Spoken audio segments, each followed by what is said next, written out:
ایرانی وزارت خارجہ کے ترجمان اسماعیل بقائی کا کہنا ہے کہ امریکہ کے غیر ضروری اور زیادہ مطالبات کی وجہ سے اسلام آباد مذاکرات بے نتیجہ رہے۔ 21 گھنٹے طویل مذاکرات میں متعدد مسودے اور تجاویز کا تبادلہ ہوا۔ مذاکرات کے دوران ایرانی مفادات اور اقدار کا دفاع کیا۔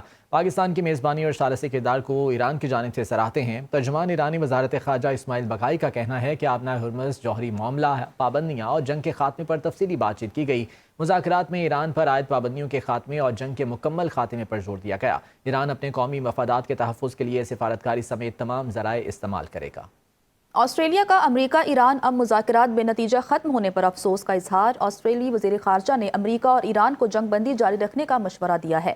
ان کا کہنا ہے اسلام آباد میں فریقین کا کسی معاہدے تک نہ پہنچنا مایوس کن ہے۔ فریقین دوبارہ مذاکرات شروع کریں۔ تنازع میں کسی بھی قسم کا اضافہ انسانی جانوں کے مزید نقصان کا باعث بنے گا۔ آسٹریلوی وزیر خارجہ نے کہا کہ عالمی معیشت پر بھی اس کے مزید منفی اثرات مرتب ہوں گے۔ ایران کے ساتھ ڈیل ہونے یا نہ ہونے سے کوئی فرق نہیں پڑتا۔ امریکی صدر ڈونلڈ ٹرمپ کی میڈیا سے گفتگو۔ کہا ایران کی فضائیہ، نیوی، ریڈار سسٹم سمیت سب کچھ تباہ کر دیا۔ ایران میں رجیم چینج کے بعد اب سیاسی قیادت نہیں رہی۔ ایران نے آبنائے ہرمز میں کچھ سرنگیں بچھائی تھیں۔ آبنائے ہرمز میں بچھائی گئی مائنز کو ہٹا رہے ہیں۔ چین نے ایران کو ہتھیار بھیجے تو اسے بڑے مسائل کا سامنا کرنا پڑے گا۔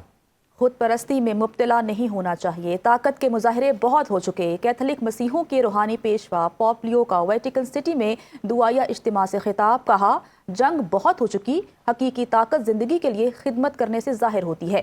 اس میز پر نہ بیٹھیں جہاں اسلحے میں اضافے کی منصوبہ بندی اور مہلک اقدامات کے فیصلے کیے جاتے ہیں۔ قومی رہنماؤں پر بڑی ذمہ داریاں عائد ہوتی ہیں۔ ان سے کہتے ہیں کہ بس کریں، اب امن کا وقت ہے، مذاکرات اور ثالثی کی میز پر بیٹھیں۔ آپ کو بتا رہے ہیں کہ کیتھولک مسیحوں کے روحانی پیشوا پوپ لیو کا ویٹیکن سٹی میں دعائیہ اجتماع سے خطاب کرتے ہوئے ان کا کہنا تھا کہ جنگ بہت ہو چکی، حقیقی طاقت زندگی کے لیے خدمت کرنے سے ظاہر ہوتی ہے۔ اس میز پر نہ بیٹھیں جہاں اسلحے میں اضافے کی منصوبہ بندی اور مہلک اقدامات کے فیصلے کیے جاتے ہیں۔ قومی رہنماؤں پر بڑی ذمہ داریاں عائد ہوتی ہیں۔ ان سے کہنا چاہتا ہوں کہ بس کر دیں، اب امن کا وقت ہے، مذاکرات اور ثالثی کی میز پر بیٹھیں۔ پاکستان کی کامیاب سفارتکاری پر بھارت میں صف ماتم۔ کانگریس مودی سرکار پر برس پڑی۔ بھارتی جریدے ڈیکن ہیرلڈ کے مطابق سینئر کانگریس رہنما جے رام رمیش نے ایکس پر پوسٹ میں کہا کہ پاکستان کے بطور ثالث مرکزی کردار نے خود ساختہ وشوا گرو مودی کے انداز سیاست پر سنجیدہ سوالات اٹھائے ہیں۔ مودی کی نمستے ٹرمپ اور پھر ایک بار ٹرمپ سرکار مہم کے باوجود امریکہ نے پاکستان کو یہ کردار کیسے ادا کرنے دیا؟ مودی امریکہ کے ساتھ یک طرفہ تجارتی معاہدے پر رضامند ہونے کے باوجود کوئی سیاسی فائدہ نہ اٹھا سکے۔ بھارت برک پلس کی صدارت کے باوجود خلیجی جنگ کے تناظر میں کوئی مصالحتی قدم کیوں نہ اٹھا سکا؟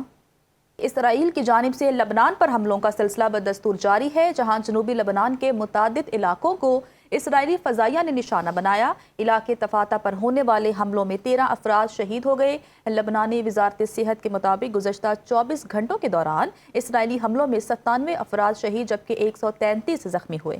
2 مارچ سے جاری اسرائیلی جارحیت کے نتیجے میں شہداء کی مجموعی تعداد 2020 تک پہنچ گئی ہے، جبکہ 6436 افراد زخمی ہو چکے ہیں۔